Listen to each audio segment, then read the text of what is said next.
Nibandhmala dictation number 37 speed 120 word per minute. Dictation start होगी 5 seconds में।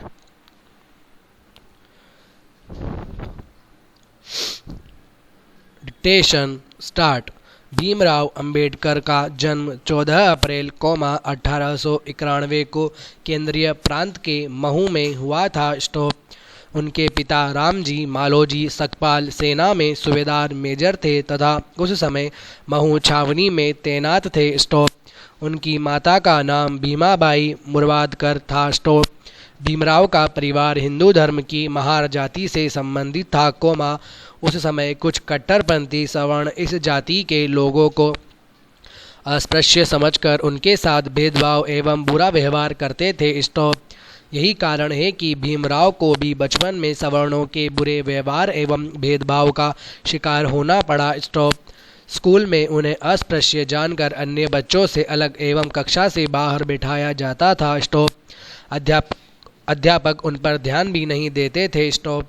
भेदभाव एवं बुरे व्यवहार का प्रभाव उन पर ऐसा पड़ा कि दलितों एवं अस्पृश्य माने जाने वाले लोगों के उत्थान के लिए उन्होंने उनका नेतृत्व करने का निर्णय लिया। स्टॉप।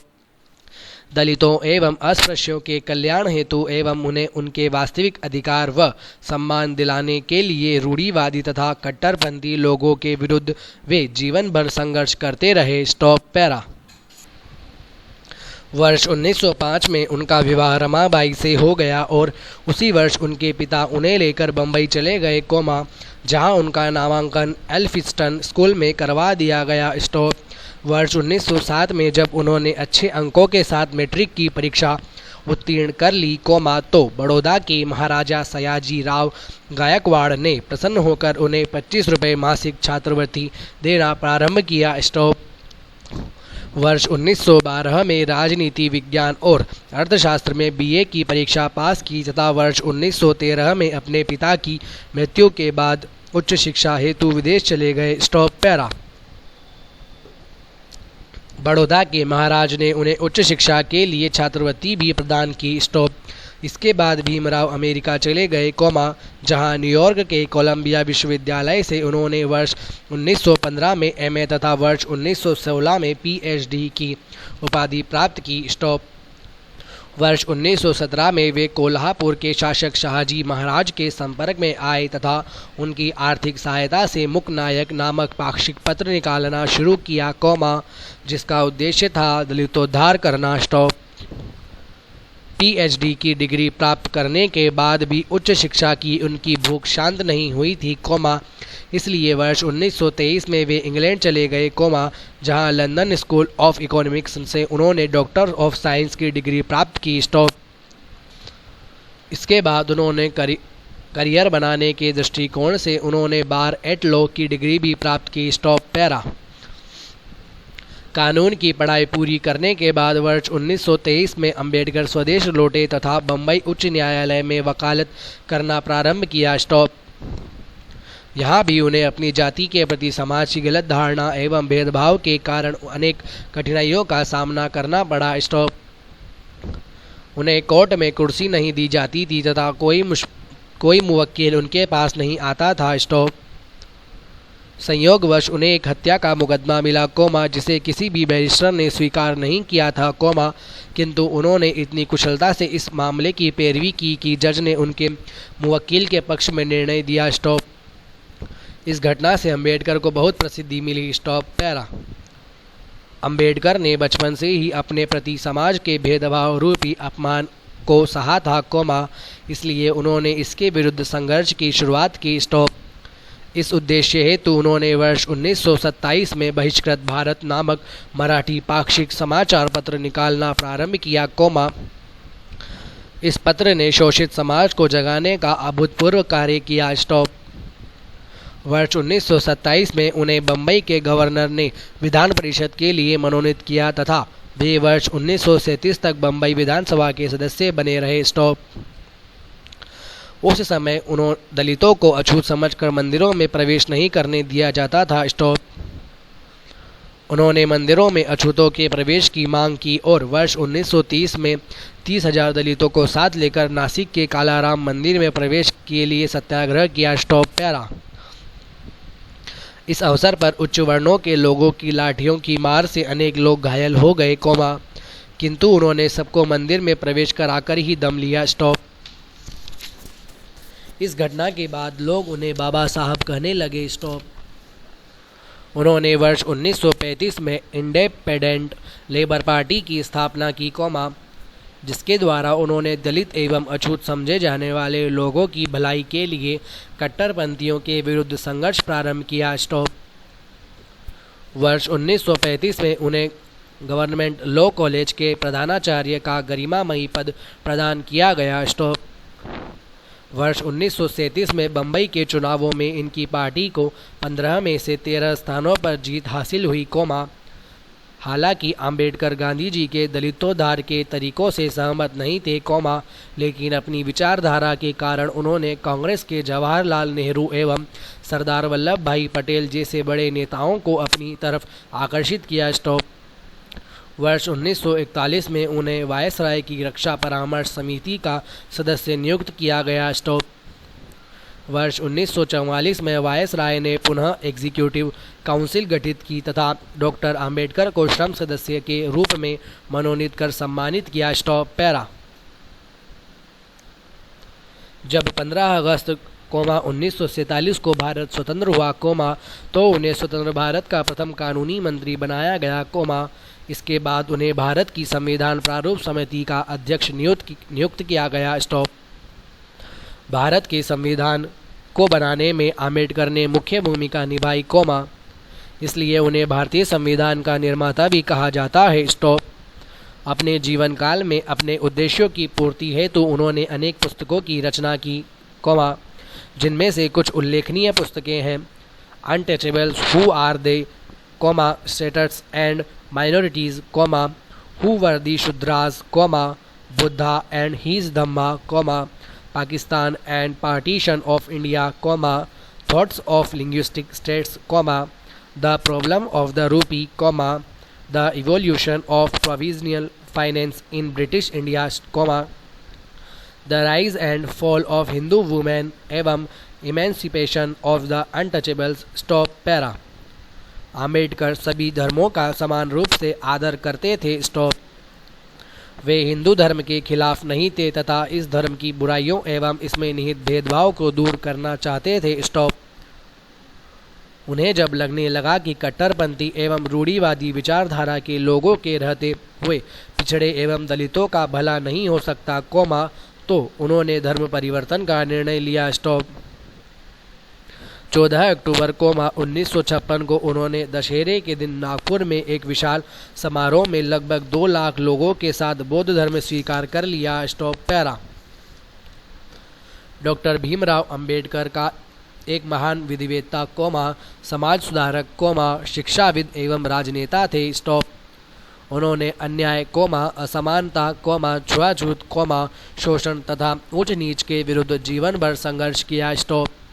6 दिसंबर 1956 को भारत के इस महान सपूत एवं दलितों के उद्धारक व मसीहा का निधन हो गया। स्टॉप।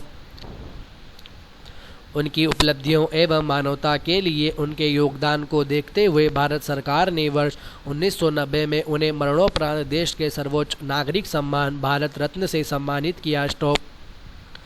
अंबेडकर आज हमारे बीच भले ही न हो, किंतु यदि आज दलितों को बहुत हद तक उनका सम्मान मिला है तथा समाज में छुआछूत की भावना कम हुई है, तो इसका सर्वाधिक श्रेय डॉक्टर भीमराव अंबेडकर को ही जाता है। स्टॉप। अंबेडकर की विचारधारा पूरी मानवता का कल्याण करती रहेगी, उनका जीवन हम सबके लिए अनुकरणीय है। स्टॉप। पैरा।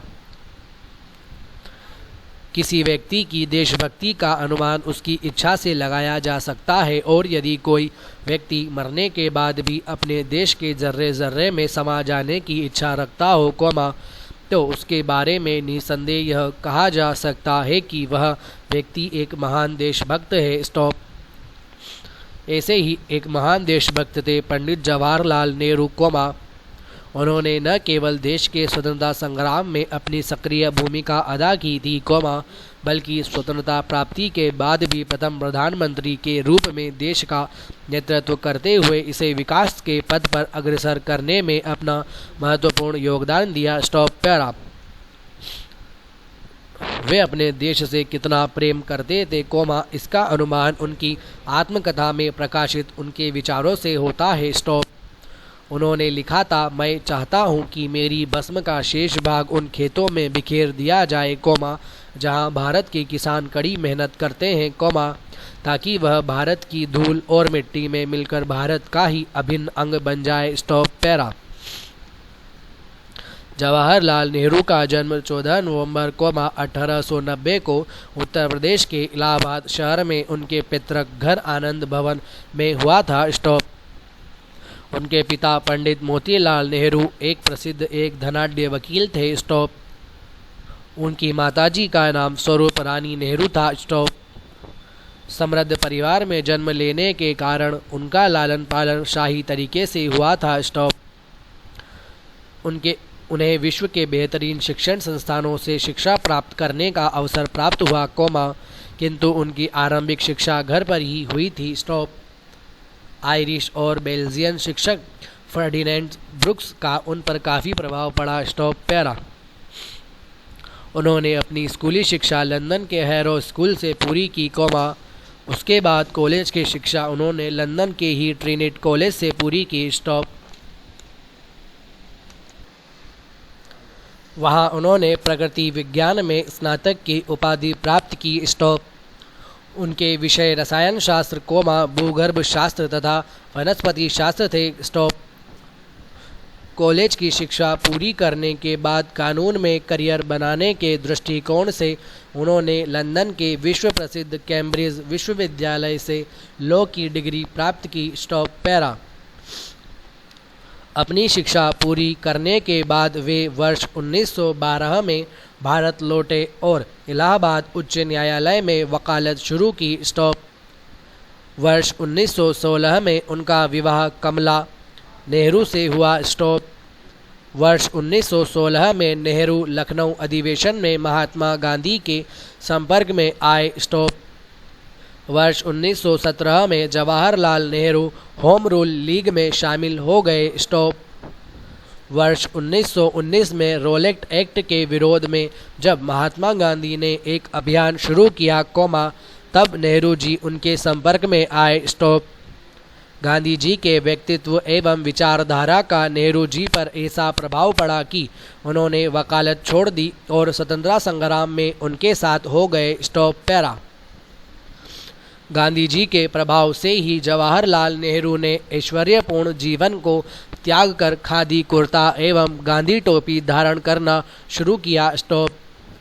जब वर्ष 1920 से 22 में गांधी जी ने असहयोग आंदोलन का बिगुल बजाया, तो इसमें नेहरू जी ने अपनी सक्रिय भूमिका निभाई। स्टॉप।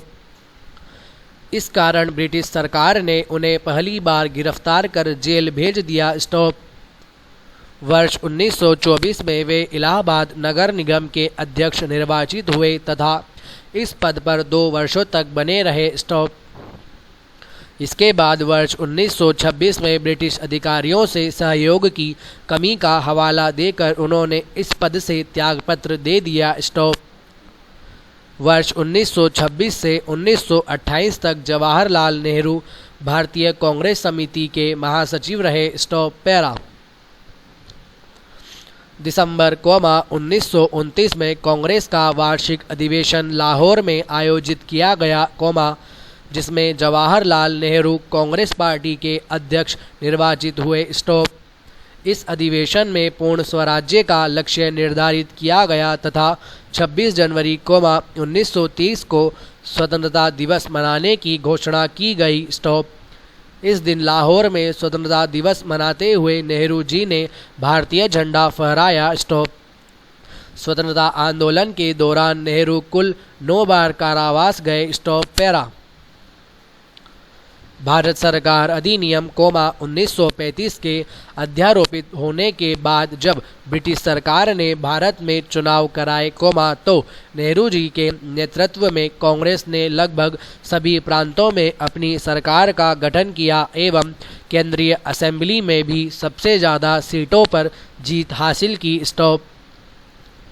वर्ष 1939 में भारतीय सैनिकों को द्वितीय विश्व युद्ध में भेजने के ब्रिटिश सरकार के निर्णय के विरुद्ध नेहरू जी ने केंद्रीय असेंबली भंग कर दी।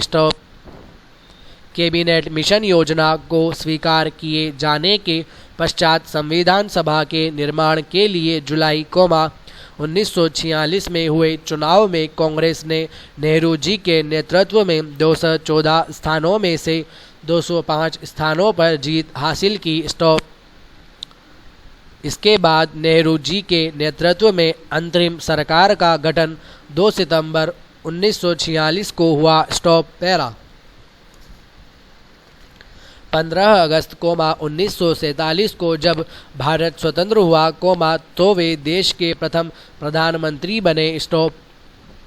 इसके बाद लगातार 3 आम चुनावों वर्ष 1952, 1957 एवं 1962 में उनके नेतृत्व में कांग्रेस ने बहुमत से सरकार बनाई और तीनों बार वे प्रधानमंत्री बने। प्रधानमंत्री के रूप में उन्होंने आधुनिक भारत के निर्माण में महत्वपूर्ण भूमिका निभाई।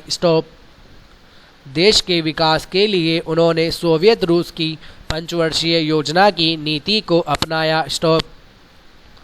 उनकी नीतियों के कारण देश में कृषि एवं उद्योगों का एक नया युग शुरू हुआ, इसलिए उन्हें आधुनिक भारत का निर्माता भी कहा जाता है। देश के नौजवानों को कर्मठ बनने की प्रेरणा देने के लिए उन्होंने नारा दिया, आराम हराम है। उनकी उपलब्धियां एवं देश के प्रति उनके योगदान को देखते हुए भारत सरकार ने उन्हें वर्ष 1955 में देश के सर्वोच्च नागरिक सम्मान भारत रत्न से सम्मानित किया। उन्हें बच्चों से बहुत लगाव था तथा बच्चों के बीच वे चाचा नेहरू के रूप में प्रसिद्ध थे, इसीलिए उनका जन्मदिन 14 नवंबर बाल दिवस के रूप में मनाया जाता है। खेलों में नेहरू की व्यक्तिगत रुचि थी। एक देश का दूसरे देश से मधुर संबंध कायम करने के लिए वर्ष 1951 में उन्होंने दिल्ली में प्रथम एशियाई खेलों का आयोजन करवाया।